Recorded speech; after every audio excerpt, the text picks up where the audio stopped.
Action. ఇంకా దారుణం ఏంటంటే ప్రజలారా, మేము మర్చిపోయిండం, రాజశేఖర రెడ్డి నన్ను ప్రేమించే వాళ్ళం మేము. జగన్మోహన్ రెడ్డి గారి కోసం జీవితాన్ని ఆయన కోసమే నడిచేవాళ్ళం. ఆ కుటుంబం పట్ల అంత ప్రేమ కలిగిన వాళ్ళం కాబట్టి మాకు రాజశేఖర రెడ్డి అన్న శ్రీమతి వైఎస్ విజయమ్మ అనే భావన మాలో ఉన్నంత వరకు చాలా సంఘటనలు మేము మర్చిపోం.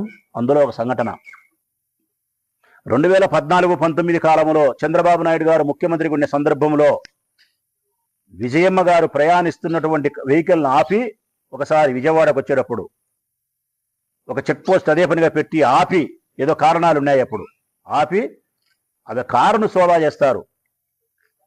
చంద్రబాబు నాయుడు ముఖ్యమంత్రి అప్పుడు ఆమె కారును సోదా చేసే క్రమంలో కారు ఆమె దిగితే కారులో ఉండి ఆమె సూట్ కేసును బయటపెట్టి సూట్ కేసును ఓపెన్ చేయించి పోలీసుల చేతిలో ఉండే స్టిక్ ఏమైతే ఉంటుందో లాఠీ, ఆ లాఠీతో బట్టలను కదిలిచ్చి ఆమెలో దుస్తులను కట్టెతో తీసినారు. ఇట్లా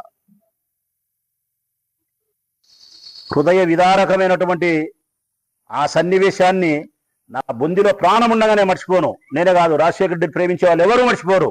షర్మిలమ్మ మర్చిపోయింది,